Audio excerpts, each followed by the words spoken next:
Prezados amigos e amigas, um bom dia para todos nós.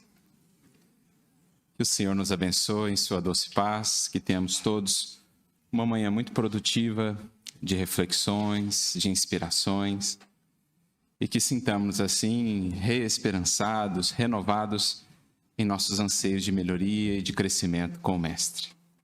Para mim é uma alegria poder estar realizando essa jornada aqui pelo estado do Rio de Janeiro, retornando a Niterói, e espero retribuir o carinho que desde já temos recebido com reflexões que possam ser úteis a todos nós. E o tema a que nos propusemos nesta manhã gira em torno da juventude. E vamos analisá-lo, é claro, sob a ótica da doutrina espírita. Afinal de contas, somos espíritas e é importante que consideremos o espírito. Não podemos nos deter apenas na visão da carne transitória, que passa e que se transforma. Claro que a reflexão, ela vai encontrar as conexões entre esses dois elementos que são parte daquela trindade universal de que nos fala o Espiritismo, espírito e matéria. E é sob esse olhar, então, que vamos buscar construir as nossas considerações aqui nesta manhã, de modo que sejam úteis a todos nós, independentemente da idade em que estejamos na atual encarnação.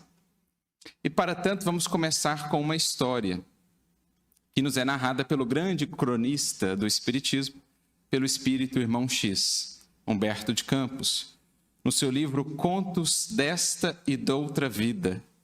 No capítulo de número 26, ele tem uma mensagem muito interessante chamada O Segredo da Juventude, em que ele vai nos relatar um acontecimento que teria se dado no mundo espiritual. Ali estava um anjo divino, um emissário das esferas superiores, recebendo algumas almas recém-desencarnadas, alguns espíritos que retornavam à vida espiritual depois de um período na existência física. A maioria deles, espíritos que desencarnaram já anciãos e que, portanto, revelavam no seu corpo espiritual as marcas ainda, a característica do corpo físico submetido aí a muitos decênios de existência.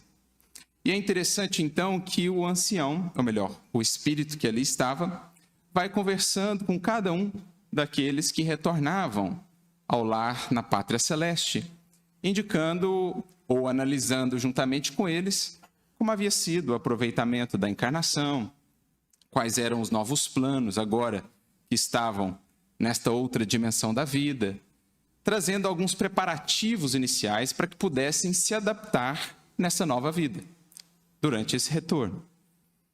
E, ao mesmo tempo, conforme a vida que cada um levou, já passavam esses espíritos por algumas ligeiras mudanças nesse processo de adaptação. Alguns que vinham do corpo físico, da experiência material bastante debilitados, começavam a ter alguns primeiros sinais de reabilitação, na desvinculação com a matéria. O corpo espiritual começava minimamente a sobrepor-se àqueles empecilhos que o corpo físico outrora estabelecia. No entanto, Irmão X nota que a maioria dos espíritos que ele ali observava permaneciam ainda em grau elevado, digamos assim, com as limitações do corpo físico. Não conseguiam, de pronto, de imediato, reabilitar-se assim tão rapidamente no mundo espiritual, vencendo aquelas limitações que traziam em vista da própria senectude.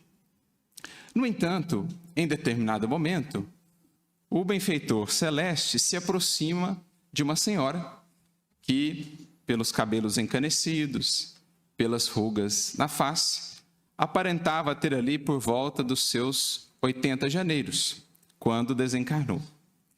E o emissário do alto vai então repassando com ela a vida, fazendo algumas anotações. À medida que ele ia fazendo essas anotações, no entanto, Irmão X nota que aquela senhora ia gradualmente remoçando. a cada anotação que era feita, a cada registro, a cada consideração do benfeitor, aquele espírito ia mudando a sua feição, rejuvenescendo cada vez mais, diferentemente do que havia ocorrido com os outros espíritos, que mesmo depois da análise permaneciam quase iguais do ponto de vista da apresentação do corpo espiritual, quase iguais do que estavam quando desencarnaram. Ela, no entanto, não.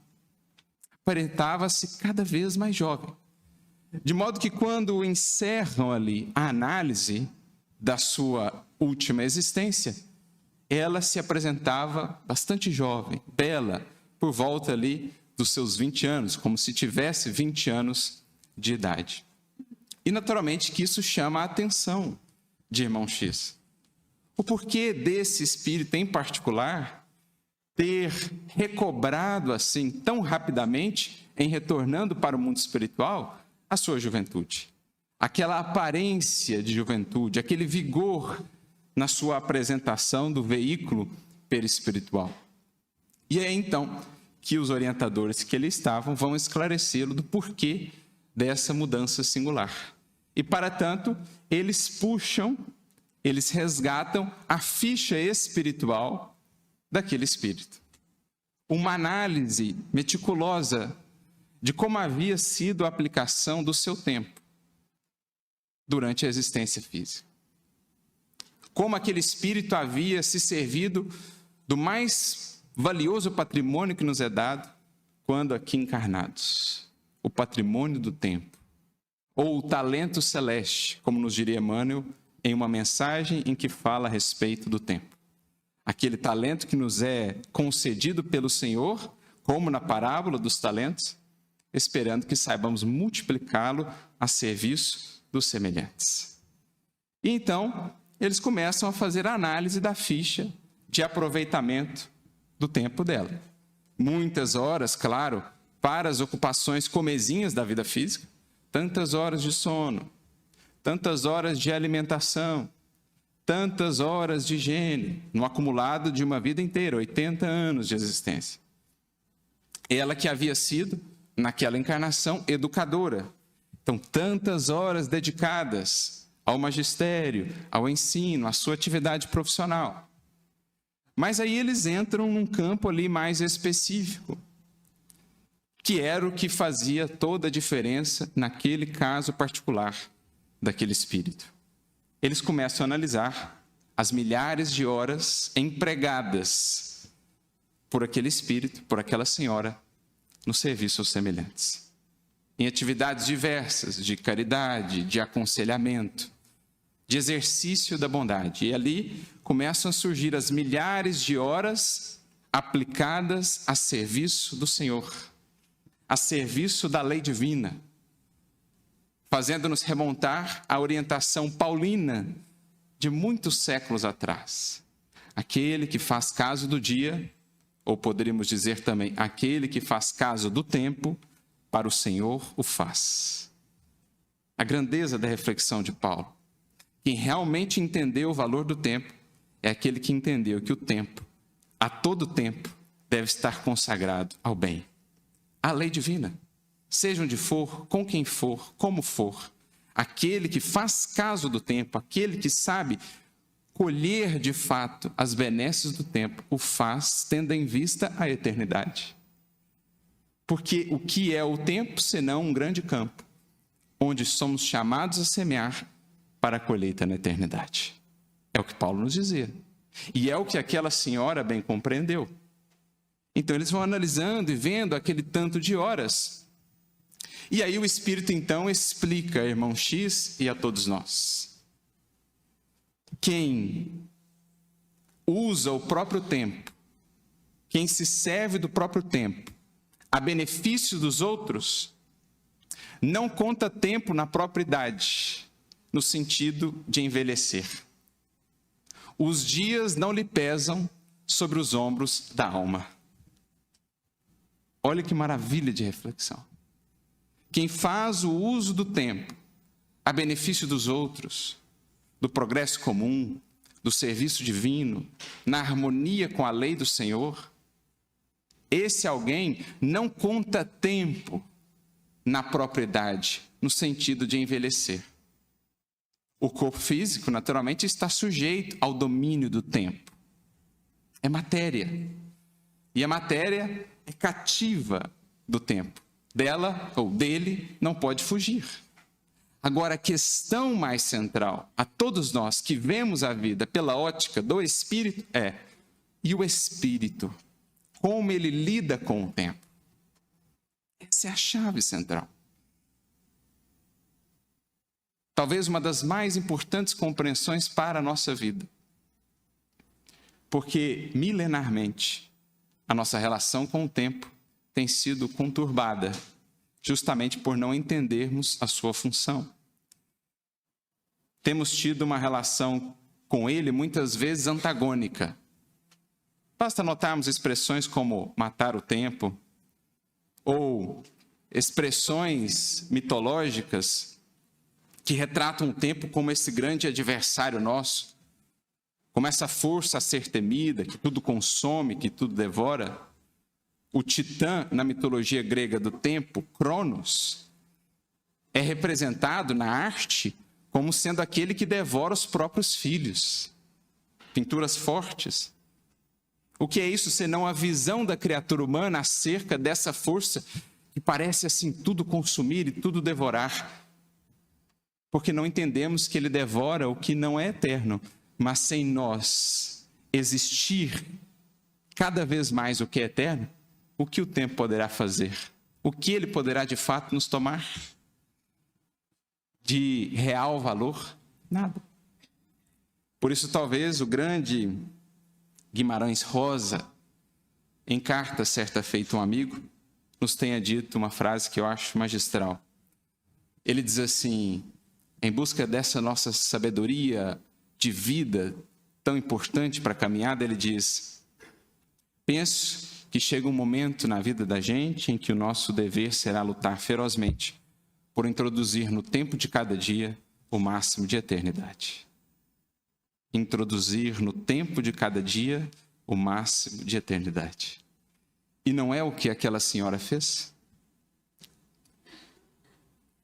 Em agindo com amor e pelo amor, que é o selo da eternidade, o tempo só conserva o que no amor e pelo amor foi feito.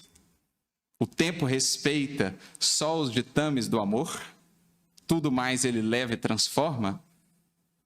Em fazendo assim, ela preencheu os seus dias, as suas horas de eternidade. E por isso, mesmo tendo o corpo gasto, tendo abandonado o invólucro físico gasto, consumido, em espírito, logo se adaptou, se aclimatou ao clima da eternidade, porque havia sido o clima em que ela viveu, mesmo quando no domínio do tempo, quando encarnada.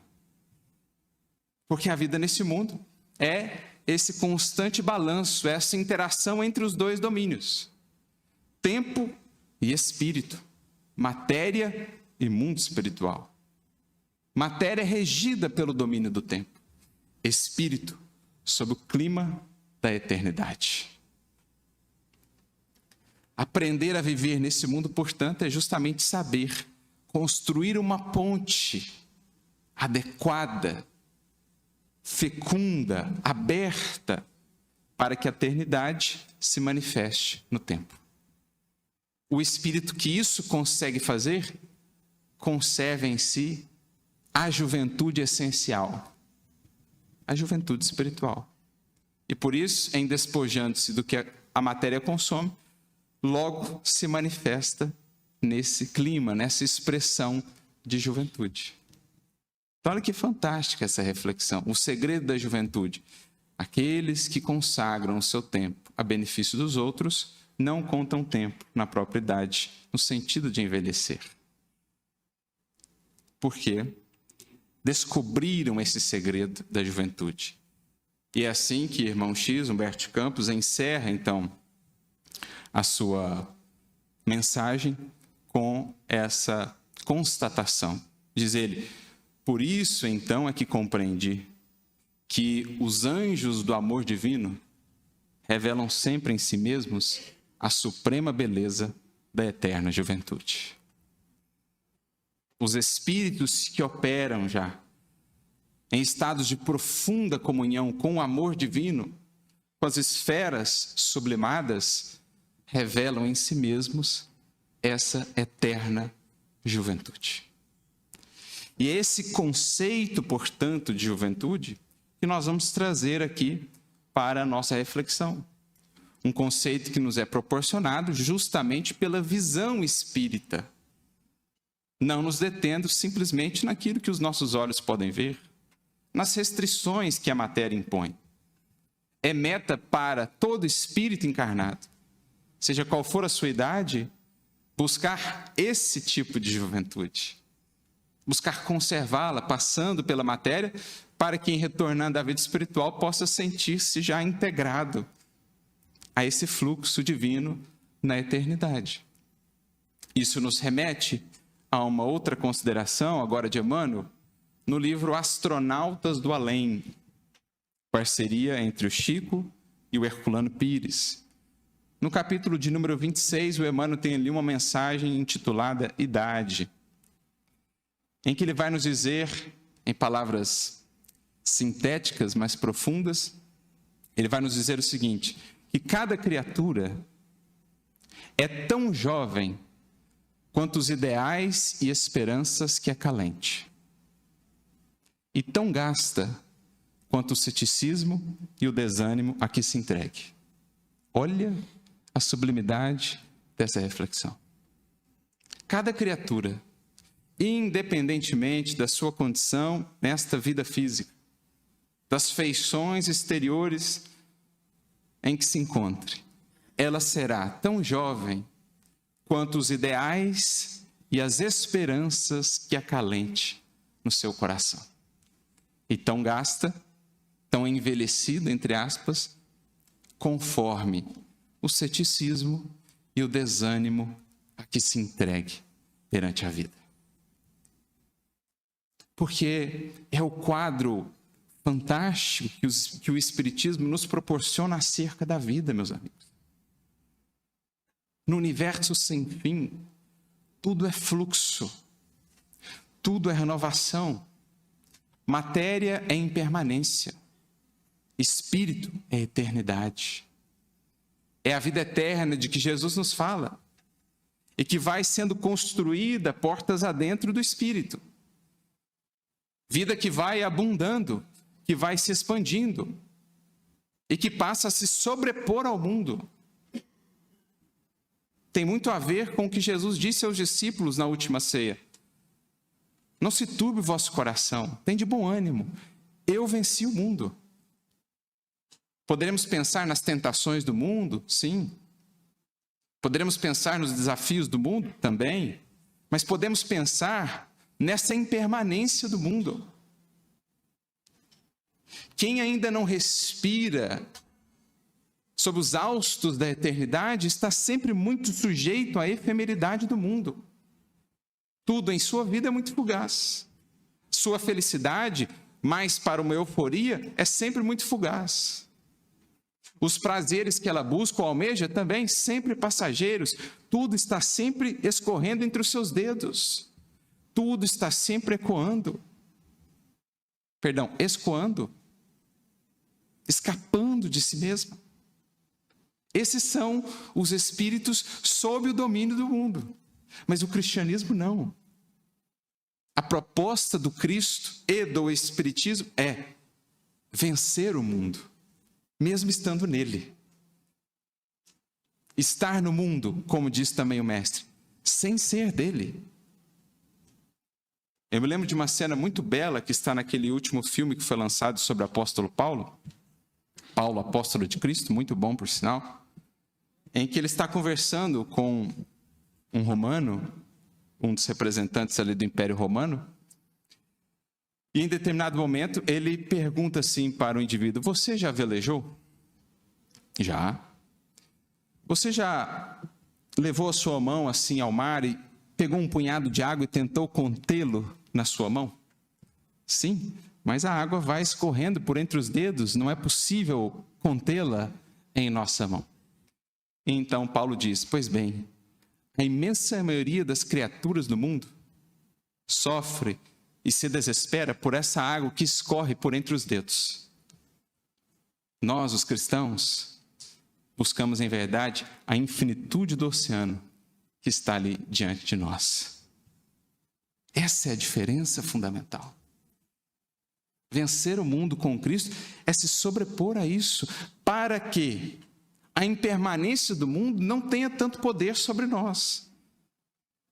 Porque se do mundo somos cativos, se estamos tão sujeitos ao tempo, então o temor, o medo sempre nos acompanham. Vamos perder, vai passar, a juventude está indo do corpo, a beleza está se modificando, as posses, os entes queridos que vão partindo, sendo chamados de volta ao mundo espiritual, a criatura vive sempre nessa inquietude, nessa ansiedade, porque cativa do tempo.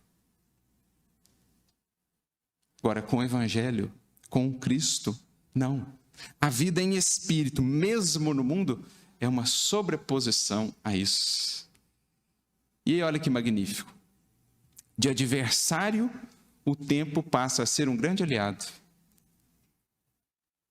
Quem é dominado pelo tempo, quem não descobriu em si, ou quem ainda não atendeu em si a esse chamado para a construção da juventude eterna, esse alguém vê o tempo como um adversário.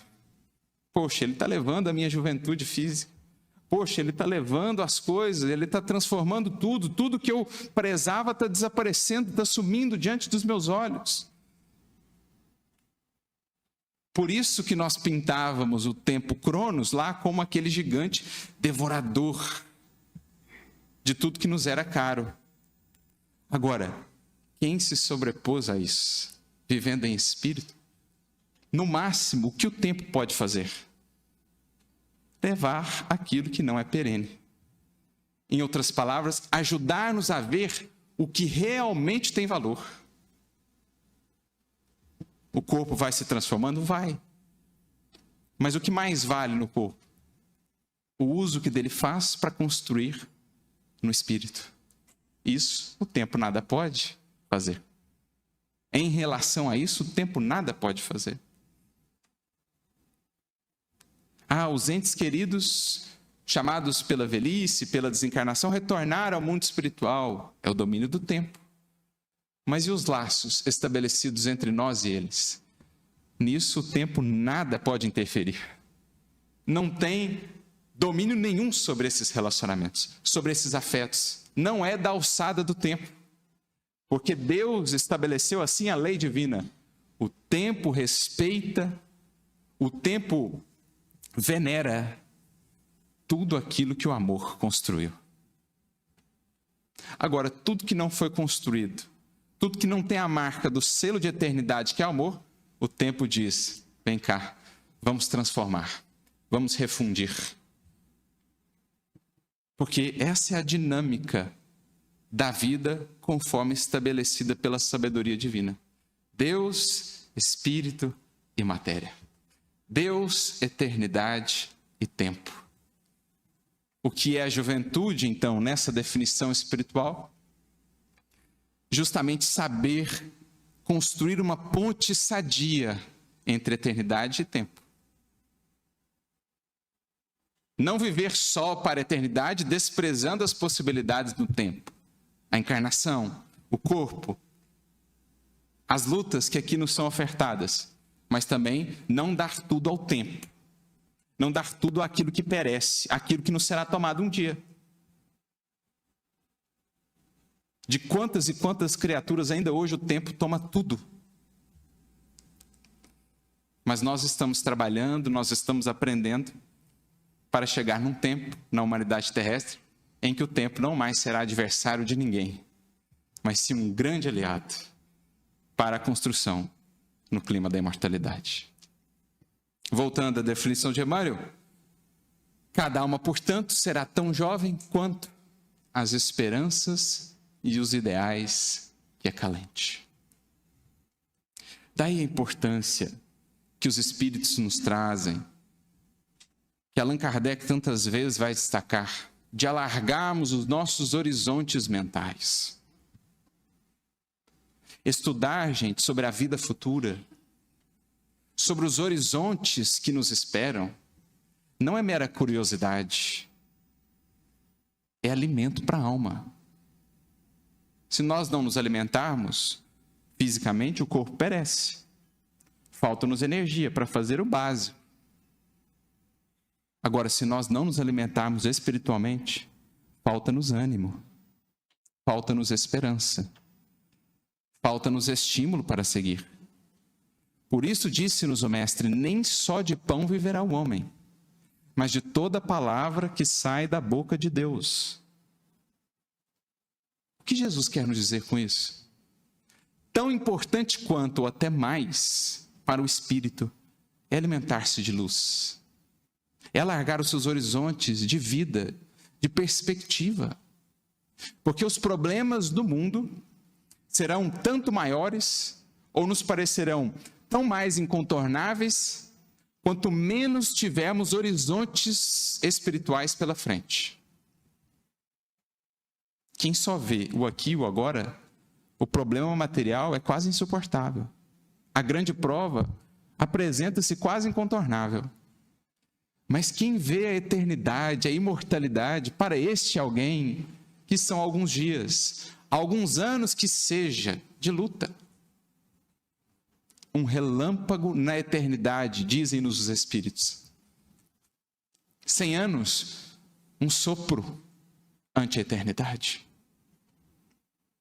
Então é preciso alargar horizontes da alma, inundar-nos de esperanças e ideais. E isso quem nos proporciona é a compreensão da doutrina espírita, com os largos horizontes que nos abre. É a compreensão do Evangelho que nos faz ver a grandeza da nossa destinação. Não só teoricamente, gente, porque ofertou-nos o Senhor da vida de maneira concreta o que é o nosso porvir. Qual é o nosso porvir, Arthur? Olhe para Jesus. Olhe para o Cristo. Esse é o nosso porvir, de todos nós. Quem não quererá, portanto, caminhar em direção a esse porvir?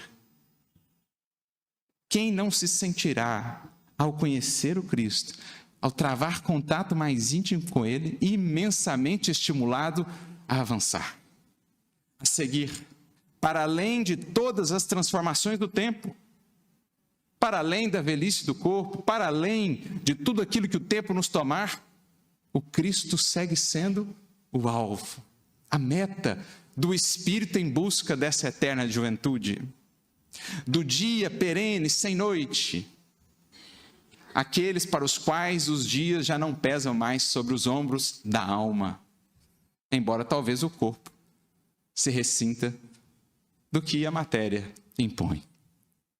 Olha que maravilha! Ao passo que estaremos gastos, entre aspas, envelhecidos espiritualmente, se não nos abrirmos a esse fluxo da vida. Vida na criação é movimento, incessante renovação. Toda estagnação é morte em sentido espiritual. Todo espírito que se encaminha para a estagnação, ou que se deixa tomar por ela, encaminha-se para, entre aspas, a morte espiritual. Fica ali impossibilitado, fica ali desanimado, desalentado,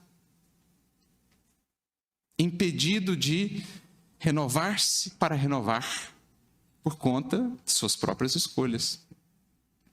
Por isso, a definição de Emmanuel: será tão gasto, ou tão gasta cada criatura, conforme o ceticismo ou o desânimo a que se entregue na vida.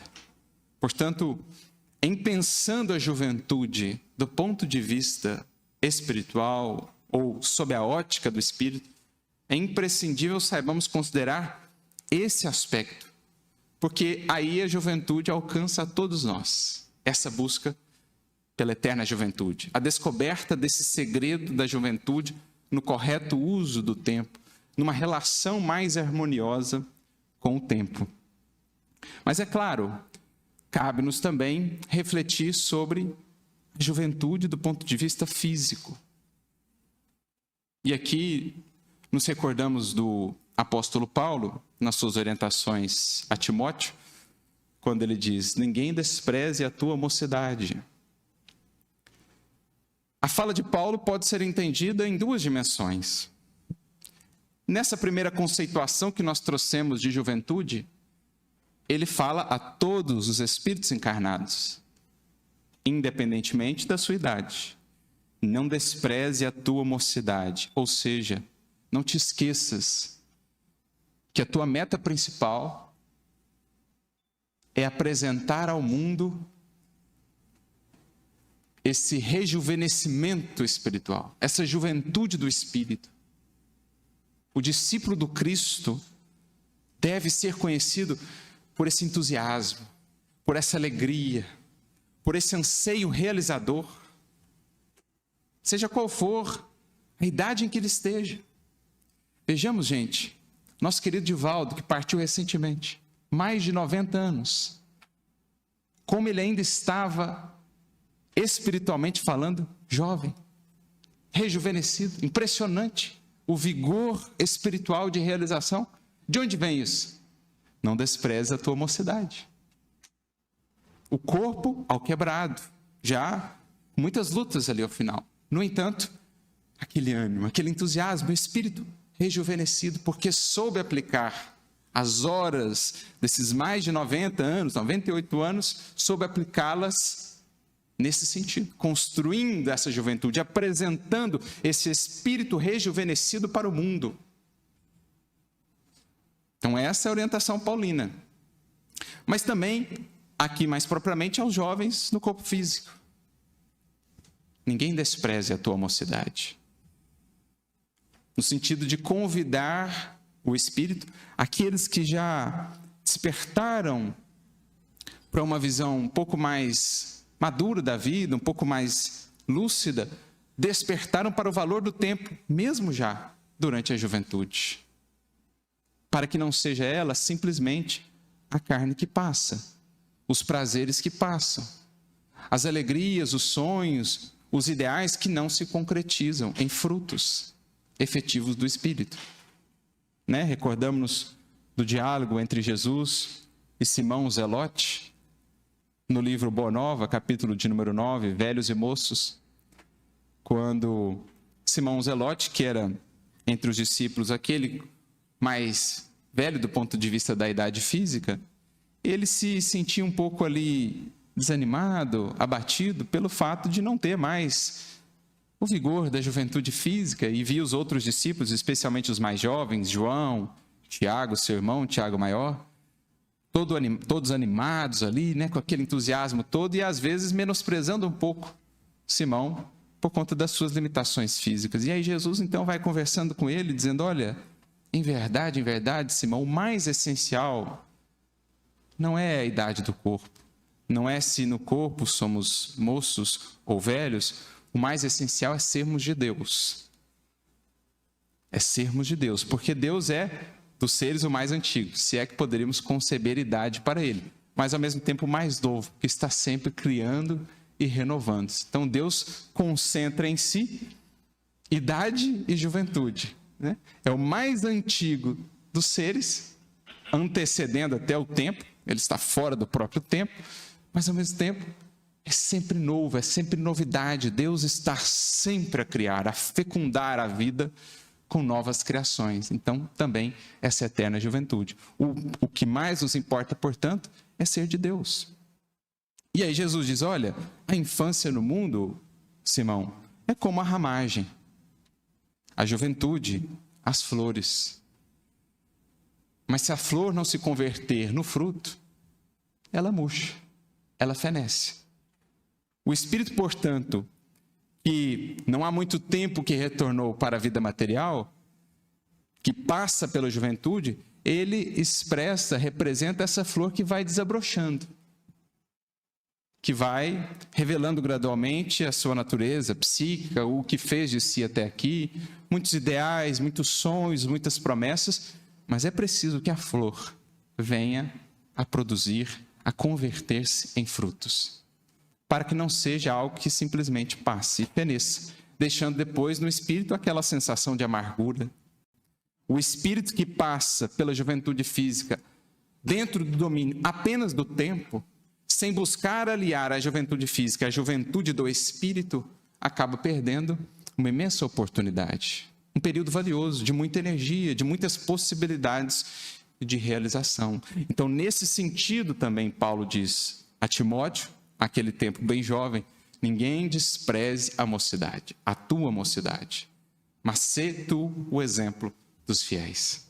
Que a sua vida reflita não só a carne moça, a juventude nas feições, que ela reflita essa juventude em espírito, esse entusiasmo de quem anseia por realizar, esse coração que se nutre de esperança e concretiza essa esperança na forma de ação no bem, ação que estimule, ação que acalente outros corações.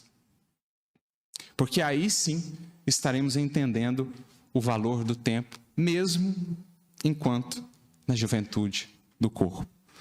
Porque do ponto de vista espiritual, conforme a doutrina espírita nos faz enxergar a vida, nós vamos entendendo que a infância é, sobretudo, um processo de adaptação mais física do espírito no mundo. Porque durante a infância, do ponto de vista psicológico, o espírito está meio que ainda num repouso. Ele está vindo, do esquecimento temporário ali, ele ainda não resgatou, ou pelo menos não assomou ao plano mais do consciente, toda a bagagem psíquica que ele traz do pretérito. Então, na infância, o espírito está se adaptando ao corpo, concluindo ali os laços e tal, preparando-se depois para a longa jornada da vida. Então, se na infância nós temos uma adaptação de natureza mais material à encarnação, na juventude nós temos uma adaptação de natureza mais psicológica à encarnação. Porque é na juventude em que o espírito vai retomar a sua herança psíquica, em que as comportas que estavam fechadas vão sendo gradualmente abertas, em que os véus vão sendo retirados. Claro que alguns ainda permanecerão. Não nos é conveniente recordar de tudo. Estaremos esmagados em nossas possibilidades de realização, se tudo acessássemos do nosso pretérito. Mas os véus se abrem. O espírito vai revelando a sua verdadeira personalidade. Mais do que isso, ele vai ganhando autonomia. Na juventude, ele começa a ter as suas primeiras decisões conscientes. Enquanto criança, ele é muito conduzido ainda, seja pelos instintos, seja pelos pais, pelos seus educadores, aqueles que têm a sua tutela. Agora, à medida em que ele vai ganhando responsabilidade na adolescência e na juventude, ele vai realmente assumindo a encarnação. As rédeas da encarnação estão agora em suas mãos, num crescente ao longo da vida. Então, notemos o processo que se dá na juventude. É onde mais propriamente existirá esse choque entre tempo e eternidade. Nessa adaptação psicológica. Por quê? O mundo cercará o espírito reencarnante com seus milenares convites de ilusão, aos quais, por muitas encarnações, temos cedido.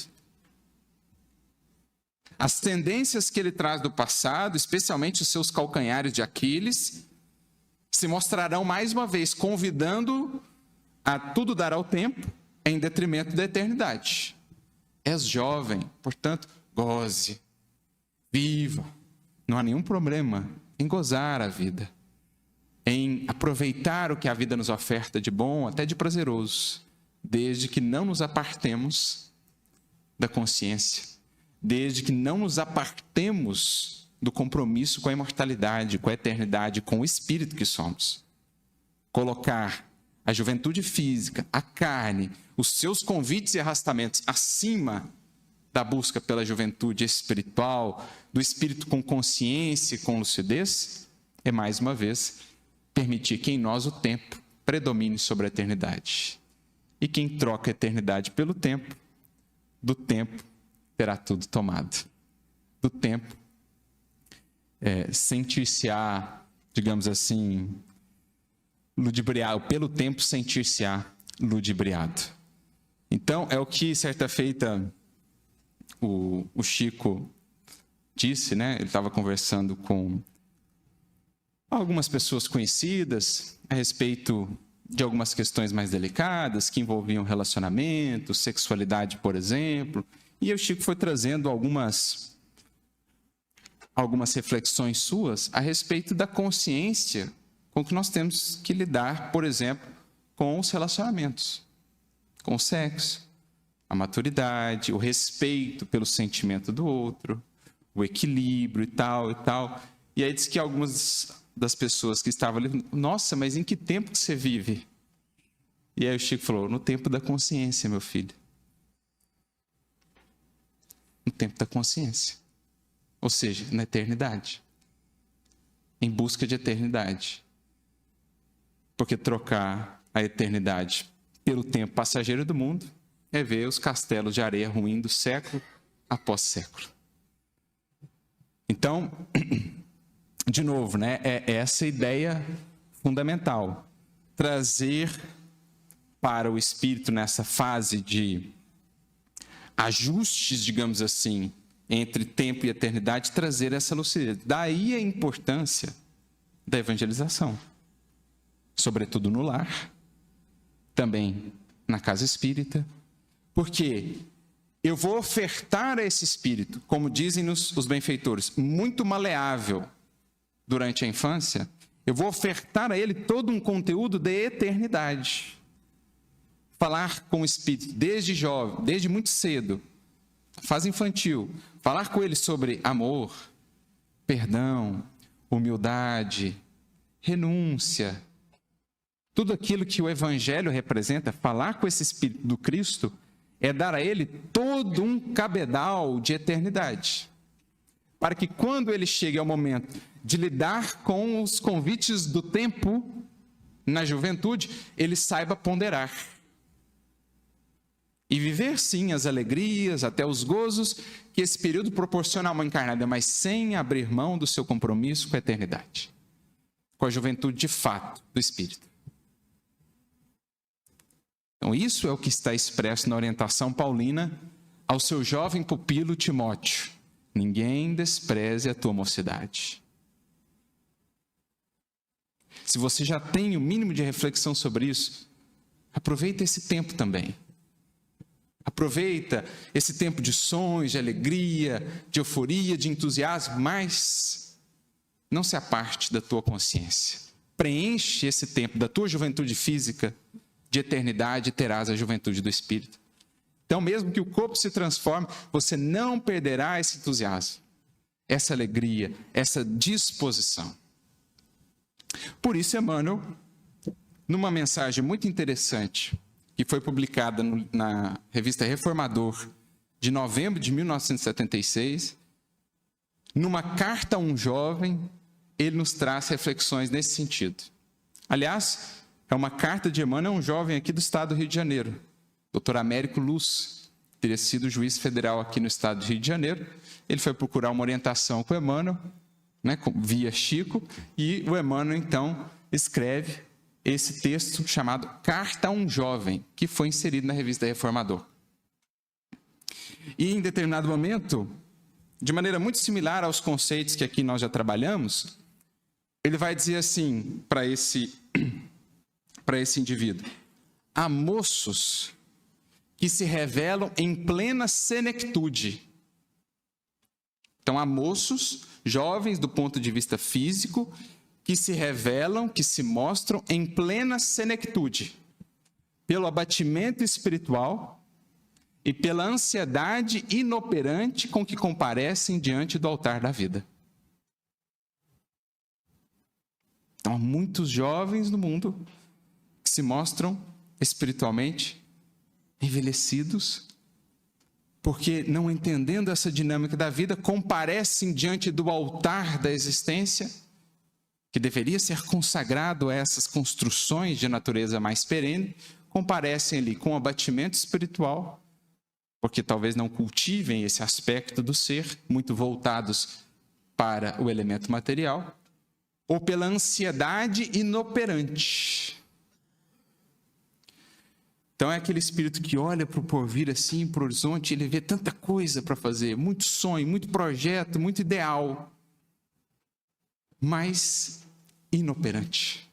E a criatura sofre, ela vive essa ansiedade, muita coisa, muito convite, muita distração. O mundo também cerca, especialmente em nossos tempos de redes sociais, o mundo virtual, cerca a criatura com infinitos convites, com inúmeras, incontáveis distrações, e a criatura, do ponto de vista espiritual, quase que não opera nada. Às vezes até faz muita coisa no mundo, mas em espírito não está operando de fato transformações que alcancem o âmago do ser. Por isso dizia André Luiz, é muito perigoso caminharmos vida fora com a cabeça repleta de sonhos, mas com as mãos ociosas. Você imagina chegar no mundo espiritual, não, mas eu projetei isso, não, mas eu imaginei isso, não, mas eu sonhei com isso, não, mas eu queria fazer isso. E aquilo que concretiza, e a flor que deve virar o fruto, porque a flor é bonita, é perfumosa, é o ideal, é o sonho, mas ela fenece. Se não foi fecundada, se de fato não vira fruto, não alcança o seu fim. Ela embeleza e passa. É quem vive para a beleza do ponto de vista do olhar terreno apenas. Então há moços que se revelam em plena senectude, ao passo que existem anciãos, acrescenta ele, que se mostram maravilhosamente rejuvenescidos pelo espírito de trabalho e pelo entusiasmo com que aceitam os desafios e as dificuldades da vida.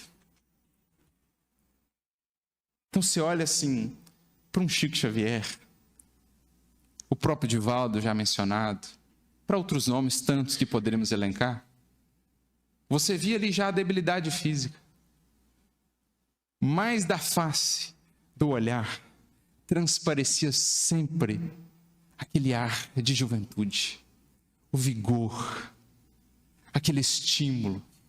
Você vê que a alma está pujante, porque ela quer aproveitar ao máximo, ela quer realizar. E isso irradia, gente. Isso contagia. O próprio João Evangelista, dos discípulos, dos apóstolos, do que viveu mais tempo, quase 100 anos, sempre muito ativo, sempre realizador. Um Allan Kardec, que começa mais tarde o seu ministério, depois dos 50 anos já. O quanto esse homem fez em mais ou menos 15 anos. Desde os seus primeiros contatos com os fenômenos até a conclusão. Vocês já pararam para imaginar que vigor dessa alma, que juventude de espírito? Gente, estudando a Revista Espírita, na sequência, comecei lá em 1858, já estou em 1867, artigo a artigo. Você fala assim, como esse homem produziu isso tudo?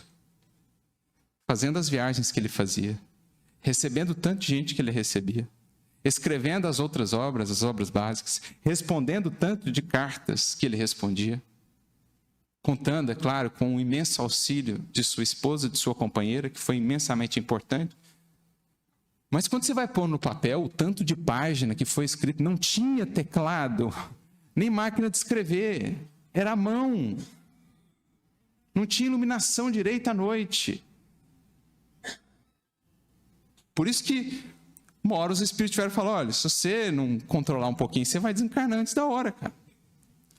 Dr. Demer, que era o médico homeopata desencarnado, grande amigo seu, falou, ó, você tá proibido agora, vai dar uma pausa, senão não vai ter jeito. Tem uma hora que os espíritos até levam ele para um retiro, em San Andrés, para escrever o Evangelho segundo o Espiritismo, mas também para repousar por causa da sua saúde, que estava comprometida. Mais de uma vez, a sua saúde ficou comprometida, porque A matéria não aguentava a força daquele espírito. Era tanta força que o corpo falou, meu Deus, não estou dando conta. Isso é juventude, gente. Isso é juventude. Que precisamos cultivar desde a mocidade física até o sopro final. Até o último dia. Para que, como aquela senhorinha que desencarnou lá na história, em chegando lá, o corpo não nos seja um fardo. Logo possamos remoçar e voltar à atividade. Você imagina que bênção, gente? Para quem viveu em espírito, a morte não é nada.